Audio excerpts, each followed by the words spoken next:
Primera carta de San Juan, capítulo 4, versículo 19.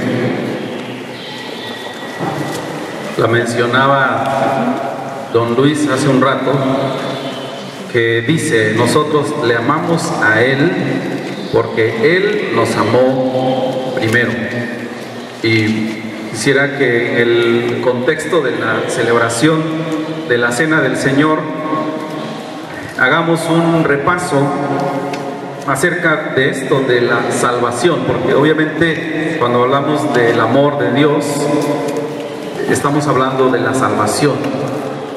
Y el apóstol San Pablo dijo: es importante que nosotros nos examinemos si estamos en la fe.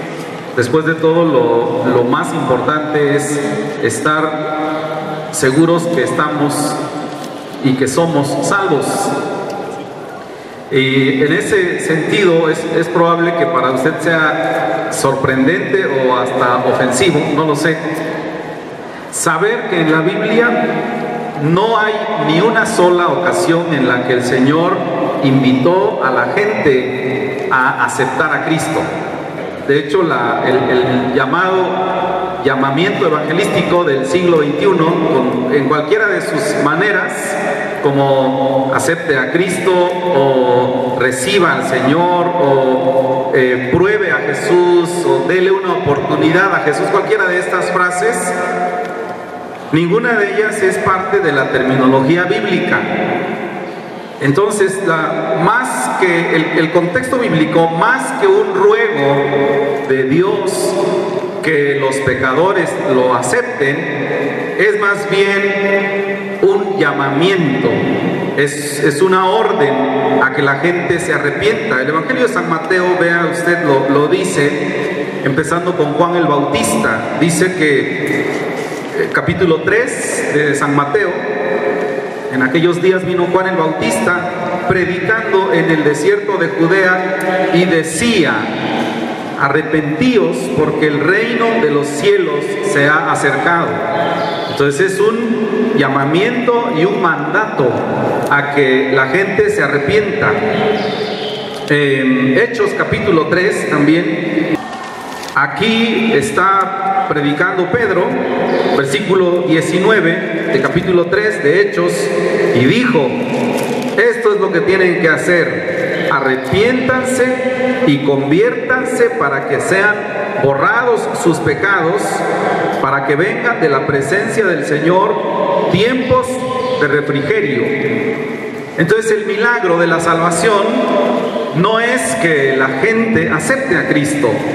El milagro de la salvación es que Cristo nos acepte a nosotros.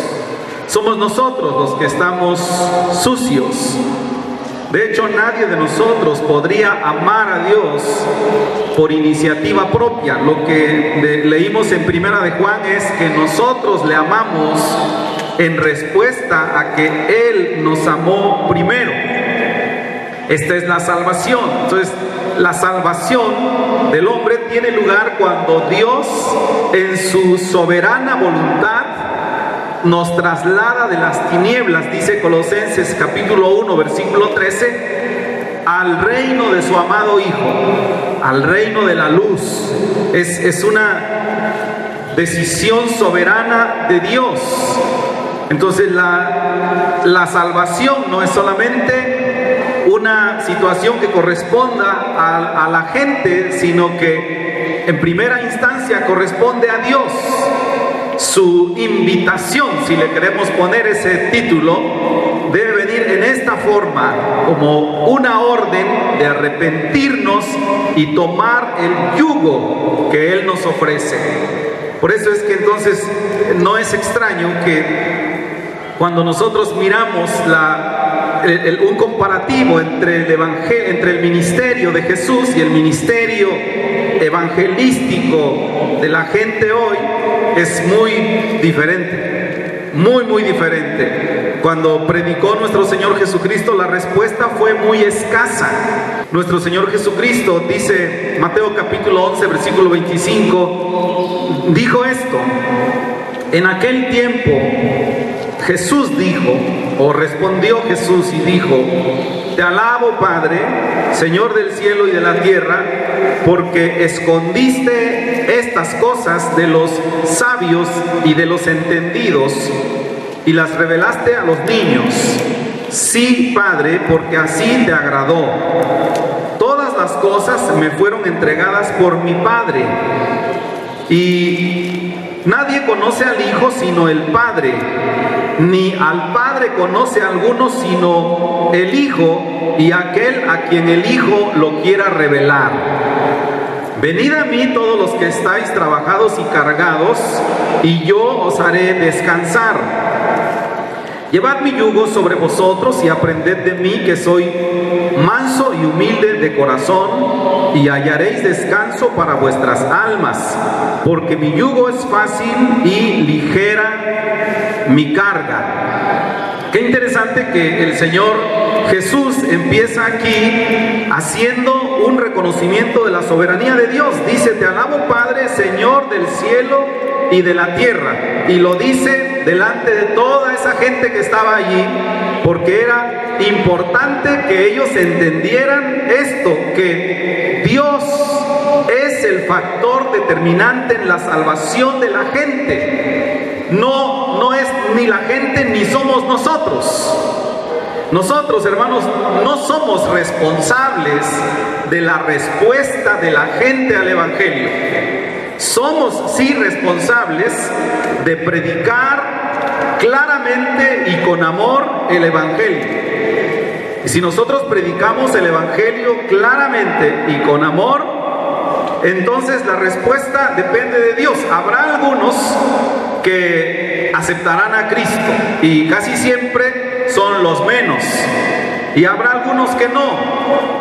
Y habrá algunos que queriendo no pueden. ¿Por qué? Pues porque lo que leemos en este pasaje dice que de algún modo que nosotros no entendemos, Dios permite que la verdad se mantenga oculta a los ojos de algunas personas según la soberana voluntad de Dios. Es Él quien lo decide. Yo no sé por qué, pero si usted va a la Biblia en el Antiguo Testamento, va a encontrar casos de algunas personas a quienes enfáticamente dice la Biblia que Dios endureció sus corazones para que ellos no pudieran conocer el Evangelio o conocer a Dios. Entonces nosotros a veces no podemos comprender eso. Tiramos la red del Evangelio para que muchos sean salvos, y al no ver los resultados, entonces transformamos el Evangelio para que sea más asequible a la gente, para que haya más personas que se conviertan al Señor, y en ese esfuerzo diluimos el Evangelio y le quitamos todo su contenido sagrado. Por ejemplo, el arrepentimiento, lo veremos más al rato, pero cuando la gente predica el Evangelio, o los creyentes predican el Evangelio a la gente, lo hacen presentándolo de manera que sea tan fácil recibirlo. Ven a Él y Él transformará tu vida. Todos tus conflictos se resolverán a la sombra del Altísimo.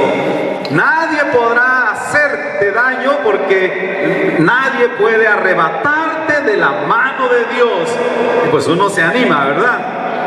Pero no es lo que la Biblia dice. De hecho, el propio ministerio de nuestro Señor Jesucristo, y cuando Él habló estas palabras que acabamos de leer, fueron los resultados escasísimos. La gran mayoría de las personas que escucharon del ministerio de nuestro Señor Jesús lo rechazaron, no respondieron. Entonces, si nosotros juzgáramos el Evangelio por la respuesta, ahora ni siquiera el Evangelio que predicamos ahora, sino el propio Evangelio de nuestro Señor Jesucristo, pensaríamos pues que fue un ministerio fracasado, porque no tuvo las respuestas que nosotros desearíamos que se vieran. Pero el Señor Jesús nunca se conmovió por eso.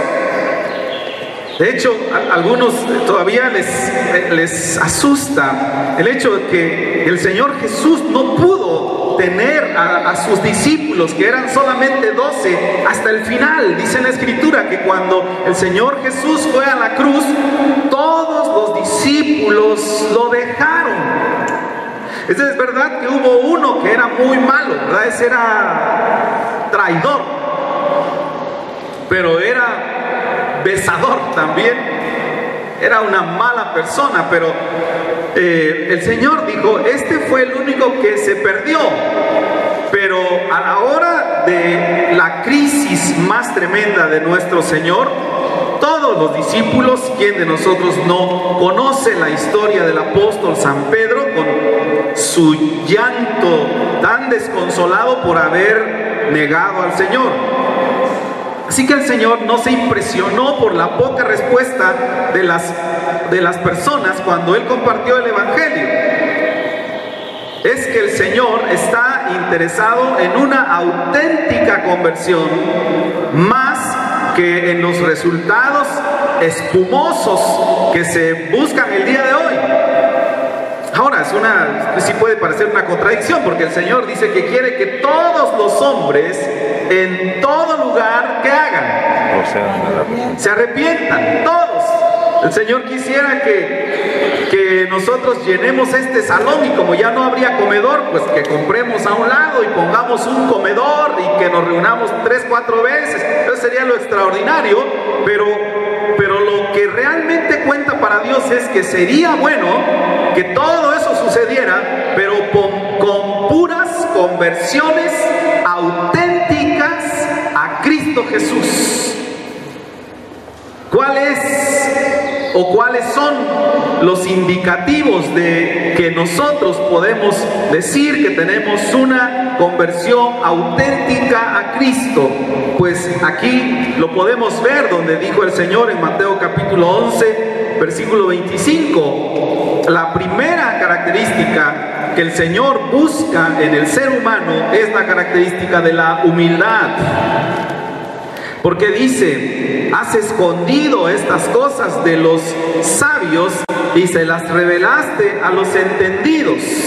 Y de los entendidos, perdón, y se las revelaste a los niños. Es decir, el Evangelio, la palabra de Dios, no se discierne por medio de la capacidad mental. Pero también el Evangelio, o todas las cosas espirituales, que lo veremos más al ratito, tampoco están prohibidas a una persona que no desarrolló su capacidad mental. Porque entonces, si el Evangelio fuese para uno o para el otro, estaría muy restringido. Y Dios no es así. Dios extiende su oportunidad para todos, pero en este caso específico, lo que el Señor está señalando, has escondido las cosas de los sabios y los entendidos y se lo revelaste a los niños, es Dios condena a todo ser humano que intenta discernir el reino de Dios por medio de su capacidad intelectual. Es decir, el problema no es la capacidad intelectual. Dios no quiere que haya maestros, no hablo de profesores, sino maestros. Es lo más grande que hay en una profesión. Hay una profesión, hay una licenciatura en esa profesión y hay un doctorado, sería lo más grande. Dios no está opuesto que haya doctores en el reino de Dios, y no nos referimos a los médicos, sino a los doctores en filosofía y letras, a los doctores en derecho, etcétera. Sino que ese conocimiento y ese intelecto domine su vida de tal suerte que le llene de orgullo, y entonces intente discernir las cosas espirituales de esa manera. Sucedió en el tiempo de Jesús. Había unos señores llamados los fariseos, o los escribas y los rabinos, que cuando recibieron de Dios la revelación de Jesús, lo rechazaron. Y lo rechazaron porque ellos habían hecho de la fe un ejercicio de discernimiento por medio del intelecto. Todo se tiene que resolver con la sabiduría que tenemos nosotros. ¿Y qué lograron? Lo que lograron fue levantar todo un sistema de errores teológicos que hicieron que la gente se apartara de Dios. Parece una cosa inconcebible, pero el intelecto humano no es ni será nunca capaz de discernir las verdades espirituales. Eso es, dice la Escritura, 1 Corintios 2:14, eso es algo que se ha de discernir espiritualmente. 1 Corintios capítulo 2, si leyera este versículo, bueno, lo he escrito de un modo diferente, lo que podríamos denominar como una traducción libre. Véalo usted, sin embargo, 1 Corintios capítulo 2, versículo 9, dice, los ojos no pueden ver la verdad espiritual, los oídos no pueden oír la verdad espiritual. Es imposible discernir la verdad espiritual empíricamente. Es imposible discernirla objetivamente o científicamente o académicamente. Es imposible. No se genera espontáneamente en el corazón del hombre. Es imposible. ¿Por qué? 2:14 dice, porque las cosas espirituales para el hombre natural, dice, son ¿qué? Locura. ¿Por qué? Porque no las puede entender. De ahí, no quisiera salirme por la tangente, pero de ahí que usted puede intentar predicar el evangelio. Hablemos de una persona muy letrada, de un magistrado. ¿Qué son los que están en la Suprema Corte de la Nación? ¿Qué títulos tendrán, don Efraín? ¿O son variados? El caso es que esos son picudísimos, ¿no? Son solo 6, 7 en todo México que se encargan de resolver los asuntos que todos los abogados del país y jueces no llegaron a una solución. Así que se lo mandan a la Suprema Corte de Justicia. Allá están. Si usted se presenta con el Evangelio de Jesucristo ante uno de estos señores, ellos de inmediato van a rechazar el Evangelio de Cristo, pero en la tarde se van a ir a persignar delante de un palo. Entonces uno no puede. ¿Cómo es posible? ¿Cómo puede caber? Dice Isaías capítulo 44, no disciernen, no les alcanza para entender que están adorando a un leño que ellos mismos buscaron. Entonces, ¿qué? Sin embargo, creen que pueden participar de esa manera del reino de Dios, pero no pueden acercarse al evangelio verdadero de Cristo Jesús. ¿Por qué? No es porque no sean lo suficientemente listos, es porque no son humildes. La primera cosa que Dios va a pedir de nosotros, lo primero que está buscando cuando el Señor Jesús dice es que estas verdades las has revelado a los niños, es a los que son como niños, no necesariamente a los niños. Y estos entonces son humildes.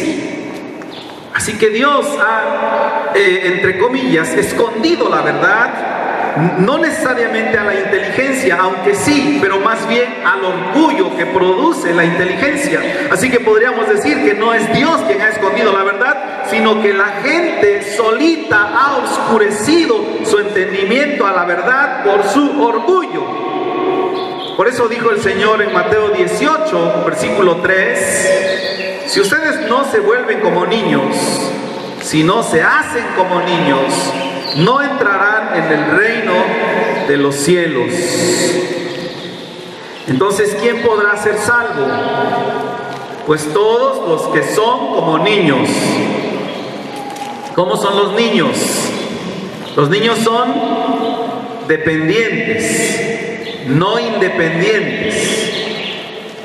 Los niños todo el tiempo están deseando estar pegados con sus padres. ¿Cómo nos damos cuenta que ya no son niños? Pues precisamente cuando decimos, se ha vuelto tan independiente. Ya quiere ir donde Él quiere.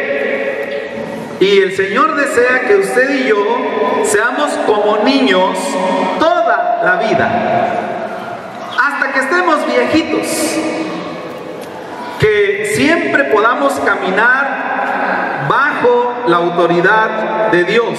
Entonces dice la Escritura ahí, pues, si no se vuelven como niños, si no se hacen como niños, no entrarán en el reino de Dios. Los niños son humildes, los niños son indefensos, los niños se sienten que están vacíos, son conscientes de que no son nada. Entonces tiene uno que pensarlo, ¿no es cierto?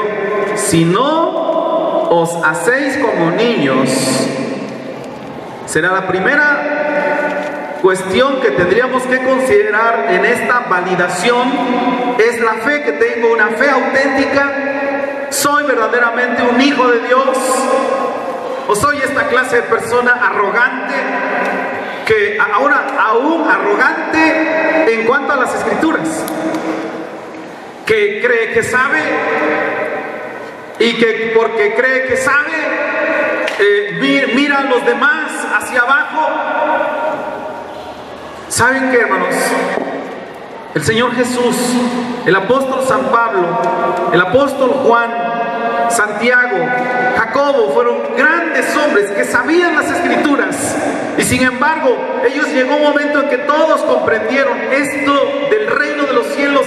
No es un asunto que se resuelve en el intelecto. Debo mantenerme humilde, porque Jehová es excelso, dice el Salmo 138, y atiende al humilde, mas al altivo lo mira de lejos. Humildad. ¿Cómo sé yo si estoy en la salvación? ¿Cómo sé si tengo una conversión auténtica? Si usted puede darse cuenta que es humilde, que reconoce que sin Dios no es nada, no solo sin Dios, sino sin nuestros hermanos, porque ante Dios cualquier persona pudiera humillarse. Pero Isaías capítulo 57, versículo 15, 57, 15, la razón de repetírselos es para que les dé tiempo buscarlo. Dice: así dijo el alto y sublime, el que habita la eternidad y cuyo nombre es el Santo. Yo habito en la altura y la santidad. Ese es un estándar muy alto, muy alto, casi inalcanzable. Entonces ya podemos pensar, entonces ¿quién puede estar con Dios? Pero mire lo que dice luego: y también con el quebrantado y humilde de espíritu, para hacer vivir el espíritu de los que, eso, y para vivificar el corazón de los quebrantados. Conclusión: en el reino de Dios no hay lugar para los orgullosos. En el momento que estamos orgullosos, ya sabemos que estamos fuera del reino de Dios. Primera a los Corintios capítulo 1, versículo 26, dice: ustedes deberían darse cuenta, hermanos, de su llamamiento, que no hay muchos sabios según la carne en el reino,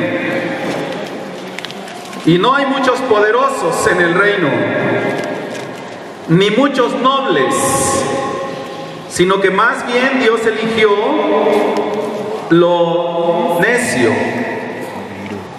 Y seguramente habrá ya quien está ofendido con eso. Dice: a ver, espéreme, definan necio. Dice uno: pues tú. Eso es lo que no me gusta, ¿verdad? Es lo que no me gusta. Y lo débil, y lo vil, y lo menospreciable escogió Dios. ¿A quiénes de ustedes escogió Dios, hermanos? A mí. Estos somos nosotros. A lo necio, a lo débil, a lo vil, a lo menospreciable, a lo que no era, a lo poco. Y nadie de nosotros, o no sé, pero si hay aquí algún sabio según la carne, tenga cuidado con lo que dice. O si hay aquí uno que es muy poderoso o muy noble, es decir, no hay lugar en el Señor, no hay lugar en el reino para el orgullo. Segundo elemento de una salvación auténtica, la revelación. Necesitamos tener nosotros una condición de niños. Sin embargo, la salvación se da sobre la base de la revelación de Dios en Cristo Jesús. Dice Mateo 11:27, todas las cosas me fueron entregadas por mi Padre, y nadie conoce al Hijo sino el Padre, ni al Padre conoce a alguno sino el Hijo, y aquel a quien el Hijo lo quiera revelar. ¡Wow! Eso es impresionante. Ahora, aquí el Señor Jesús, este pasaje es muy interesante porque el Señor Jesús hace dos cosas que los que estaban escuchándolo lo captaron, porque había muchos religiosos entre ellos, y es una declaración de su divinidad. Dice allí, todas las cosas me fueron entregadas por mi Padre. Aquí hay dos elementos que fueron ofensivos para esa gente, porque dijo el Señor Jesús ya había dicho otras veces muchas cosas, pero decía nuestro Padre o Dios el Padre o cosas así. Pero esta es la primera vez que está registrado que Jesús utilizó la palabra mi Padre. De hecho, si ustedes se acuerdan, cuando ya llevaron a nuestro Señor Jesús a matarlo, una de las razones por las que lo mataron fue porque dijeron, se hace uno con Dios. Dice Jesús que Dios es su papá. Entonces eso era una situación terrible para ellos. Y sin embargo Jesús lo declara. Y luego dice, todas las cosas me fueron entregadas. Esto es su soberanía. Ahora, nosotros escuchamos a veces demasiado ligero, pero estos señores eran muy buenos escuchas.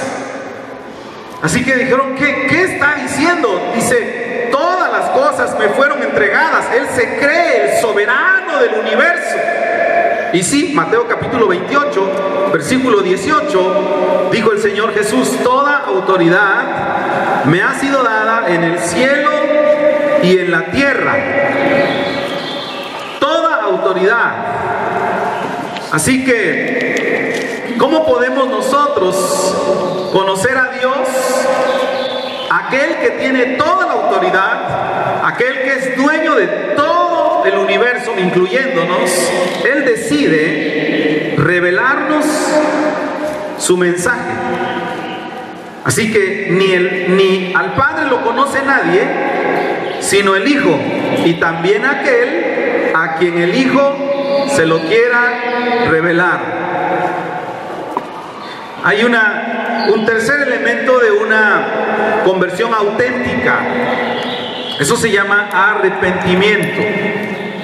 Y parece ser que no cuadra con lo que estamos hablando. Dios en su soberana voluntad, en su gracia, Él determina quién va a ser salvo. Sin embargo, también dice, vengan a mí, versículo 28, todos los que están trabajados y cargados, yo los haré descansar. Así que es una elección soberana. Dios decide, pero también es una invitación abierta. Vengan todos los que están cansados. Ahora le voy a decir algo. Entre los teólogos esto es un motivo de discusión eterna. Por fin, ¿cómo es? Porque Romanos capítulo 8 dice: a los que llamó, a estos también santificó, y a los que santificó, a estos también glorificó, y a los que glorificó, etc. Es decir, que estábamos predestinados para ser salvos. Y esto los teólogos están peleando, de modo que para no seguir peleando, abrieron dos escuelas. Una escuela de una corriente de pensamiento y otra escuela con la otra. Pero las dos cosas las enseña la Biblia. Solo que uno no quiere aceptar un pedacito de la otra. ¿Cuál es la obligación del creyente? La obligación del creyente es hacer ambas cosas. Es creer que la salvación es una soberana decisión de Dios, un deseo, un designio de Dios de revelar a las personas el mensaje, todo lo que tiene que ver con Jesús. Y lo otro es, tienen que venir y dejar de buscar. Cualquiera que quiera, dice, los que están trabajados y cargados. En este contexto, el trabajados y cargados significa una persona bañada de sudor, pero no de trabajar, sino una persona bañada de sudor buscando la verdad. Pregunto, ¿alguien de nosotros buscó la verdad de esa manera? ¿O nos encontramos más bien que nos hablaban y nos hacíamos los chulos y no recibíamos? ¿Y qué buscar? Así que entonces los rabinos, los líderes religiosos, lo que le decían a la gente es: miren, ya no busquen. La manera que ustedes tengan reposo en sus almas, ese descanso que están buscando, es que ustedes vengan y guarden la ley. Y entonces obligaron a la gente a guardar la ley. Y en un momento determinado, guardar la ley es muy rico. Pero cuando pasa el tiempo, se vuelve tedioso. Los reglamentos de los religiosos, de los fariseos mayormente, de repente le daban a las personas una sensación de seriedad en la búsqueda de la verdad. Los fariseos impusieron las reglas a ellos y en un principio fue algo muy relajante. Ya deje de andar buscando, nosotros le vamos a conceder que usted tenga contacto con el reino de Dios por medio de obedecer todas las reglas. Hasta que llegó un momento que la misma ley ocupó el lugar de la palabra de Dios y se volvió tedioso. Hechos capítulo 15, versículo 10 lo dice. Ahora pues, ¿por qué tientan a Dios poniendo sobre la cerviz de los discípulos un yugo que ni nuestros padres ni nosotros hemos podido llevar? Ese era el yugo de la ley. Ya no es posible. Eso es demasiado. Entonces, ¿qué es lo que dice la Escritura? Si ya están cansados de eso, entonces vengan a mí. Versículo 20 de Mateo 11 hacia atrás. El Señor había hablado a Corazín, Betsaida y Capernaum, 3 ciudades, y les dijo: el problema de ustedes es que no se han arrepentido. Arrepentimiento, entonces, todos sabemos, significa un cambio de dirección. Dijo el Señor: vengan a mí, dejen de ir tras la ley, dejen de ir tras esos mandamientos vanos, vengan a mí y yo los haré descansar. ¿Pero qué significa eso? Arrepiéntanse, que no es lo mismo acéptenme o denme una oportunidad. No está buscando oportunidades. Arrepentíos y creed en el Evangelio, para que vengan del Señor tiempos de refrigerio. ¿Cómo puedo saber que tengo una fe auténtica? Versículo 29. Llevad mi yugo, estoy leyendo Mateo 11. Llevad mi yugo sobre vosotros y aprended de mí, que soy manso y humilde de corazón, y hallaréis descanso para vuestras almas, porque mi yugo es fácil y ligera mi carga. ¿Sabe cuál es la característica? Sumisión. Si usted no está dispuesto a tomar el yugo, no puede ser salvo. Es así de fácil. El yugo, en primera instancia, era eso, un instrumento de sumisión. Entonces se lo colocaban a los animales. El animal no puede ir a donde le gusta, va a donde le decimos. Sumisión. El yugo también significaba discipulado. ¿Por qué? Porque siempre ponían a un buey viejo con un buey joven. Y entonces el buey viejo llevaba al joven por los caminos, hasta que un día ese joven se hacía maestro. Eso es discipulado. Saben, hermanos, entre las cosas hermosas del reino de los cielos, una de las más descuidadas es el discipulado. El tomar tiempo para aprender las bases de la Biblia. Es más fácil integrarnos al ámbito social de la iglesia, es más fácil convivir con ellos, integrarnos a un grupo de WhatsApp y de amigos. Todo este tipo de cosas son fáciles, pero el Señor dice que tenemos que ser discipulados, que aprender, tenemos que aprender. El yugo también significa obediencia. Dice, llevad mi yugo sobre vosotros. Eso quiere decir que no podemos aceptar a Jesús como Salvador sin aceptarlo como Señor. Uf, esa es una parte complicada. ¿Cómo es que el Señor establece su yugo sobre nosotros? ¿Hay alguna manera que podamos discernirlo? Sí, eso es a través de la iglesia. Porque si no es a través de la iglesia, ¿cómo? ¿Va a bajar una vez el Señor a su casa para enseñarle cómo debe hacer las cosas? Ni que fuera tan especial. Porque Dios, habiendo hablado muchas veces, de muchas maneras, en otros tiempos a nuestros padres por los profetas, en estos postreros tiempos nos ha hablado por el Hijo. Entonces ya, de repente, alguno de nosotros dirá, si se atrevió un hombre a decir, si viniera Elías, si fuera Moisés, y le dijeran a mi familia, si hubiera una revelación, ya tenemos su palabra. Y entonces su palabra establece ese orden. Por ejemplo, para los casados, para la mujer dice, Dios mío, háblame, que quiero conocer tu voluntad sobre cómo saber si estoy en lo correcto. Y viene su esposo y le da una instrucción. ¿Verdad? Bueno, Efesios capítulo 5 dice, hay un orden en la casa. Y es ahí donde tomamos con pared. Y el hombre acepta gustosísimo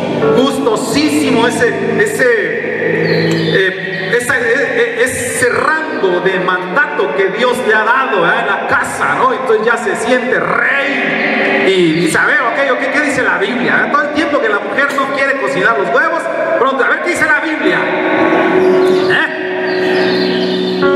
Hermanas, yo les voy a dar un texto para que ustedes le den a esos viejos. Ese viejo primero tiene que aprender a obedecer a su pastor. Está en Hebreos capítulo 13. Obedeced a vuestros pastores y sujetaos a ellos. Así que usted le puede decir a ese viejo, a ver, espérame, tú bien que vienes a mandar aquí que te hagan y que tú ni obedeces a nadie. Tú eres chillos. Hay un versículo tuyo donde dice ahí que había un hombre que no obedecía ni a Dios, ni al pastor, ni a nadie. Entonces, ¿qué dice el Señor? Llevad mi yugo sobre vosotros. si no estamos dispuestos a recibir su yugo y obedecerle, entonces es muy cuestionable lo que creemos. Muy cuestionable. Entonces el yugo, dice el Señor, mi yugo es fácil y ligera mi carga. La diferencia entre el Señor y los fariseos o los religiosos, los escribas y todos los otros grupos que existían, es que la ley que ellos defendían y los mandamientos que ellos habían creado, estos cumplían el propósito de asfixiar a la gente. Ellos mismos lo dijeron. Son tipos de mandamientos y yugos que nadie de nosotros ha podido cumplir. Ya no hagamos que se le impongan a los demás. La diferencia con Jesús es que su yugo es fácil y su carga es ligera. ¿Saben cuándo es la única ocasión que el yugo del Señor lastima? Cuando no obedecemos. Cuando el Señor se mueve hacia un lado y nosotros, no, yo quiero ir para este lado, entonces lastima. De otro modo, dice el Señor, si ustedes llevan mi yugo sobre sus hombros, hallarán descanso para sus almas. ¡Qué tremendo! Jeremías capítulo 6, versículo 16 dice lo mismo. De hecho, el Señor Jesús lo que estaba haciendo era citar Jeremías 6, 16, que dice, así dijo Jehová, párense en los caminos y miren, y pregunten por las sendas antiguas, cuál sea el buen camino, y hallarán descanso para vuestra alma. Pero ¿qué dijo la gente? Mas dijeron, no andaremos. Este es el problema de la gente. Ok, este es el camino, este es el evangelio, esta es la verdad, correcto, no la quiero. No la quiero. Y allí está la preciosura del Señor, que dice, ¿no la quieres? No, no la quiero, dice. Pues entonces no. Así de sencillo. Entonces la gente sigue viviendo en un conflicto en su alma, en una incertidumbre de su salvación, en conflictos familiares, en conflictos con medio mundo. Sigue con esos líos y se pregunta ¿por qué? Porque cuando el Señor le dijo, ustedes tendrían que caminar por estos caminos y llevar mi yugo, dijeron, no andaremos, no queremos. Nosotros queremos un camino. Ya me imagino, ¿verdad? Diciéndole a Jesús, mira Jesús, vamos a hacer un camino más bonito. Dijeron, hasta los apóstoles le dijeron, mira, si pusiéramos aquí unas ramas bonitas, un altar bonito y unas velas con aroma a vainilla, y además no solo eso, Jesús, no nos gusta verte solo, vamos a poner a un lado al hermano Raúl y al otro lado al hermano Rolando, para el mismo apellido, ¿no? ¿Se acuerda usted que hicieron eso los discípulos? Entonces se oyó una voz del cielo que decía, quiten a Raúl y a Rolando, porque dijo, este es mi hijo amado, en el cual tengo complacencia. A él oír. No, la gente encantada le propone nuevos caminos al Señor. En otra ocasión, otro hermano vino y le dijo, ¿cuál es la manera de que el hombre será salvo? Y Jesús dijo, la única manera es una manera que yo tengo que morir. Y le dijo, no, en ninguna manera te va a pasar eso a ti. Antes pasan sobre mi cadáver. ¿Se acuerdan? Bueno, eso sería más o menos el prototipo de lo que la gente hace hoy. Intégrese a la iglesia, acepte a Jesús. No vamos a enrolarnos en tecnicismos, pero la palabra correcta sería, usted persona, señor, señora que está ahí, arrepiéntase. No venga a Él. Él está esperándolo para consolarlo. Ahora me pregunto, ¿está esperando para consolarnos? Sí. pero el elemento importante, arrepiéntanse y vengan y tome mi yugo y sea como un niño. Son elementos que no podemos eludir. Así dijo Jehová: párense en los caminos y miren y pregunten por las sendas antiguas, cuál sea el buen camino, y andad por él, y hallaréis descanso para vuestra alma. Y nosotros deberíamos responder: sí, andaremos. Incline su rostro, por favor, para orar.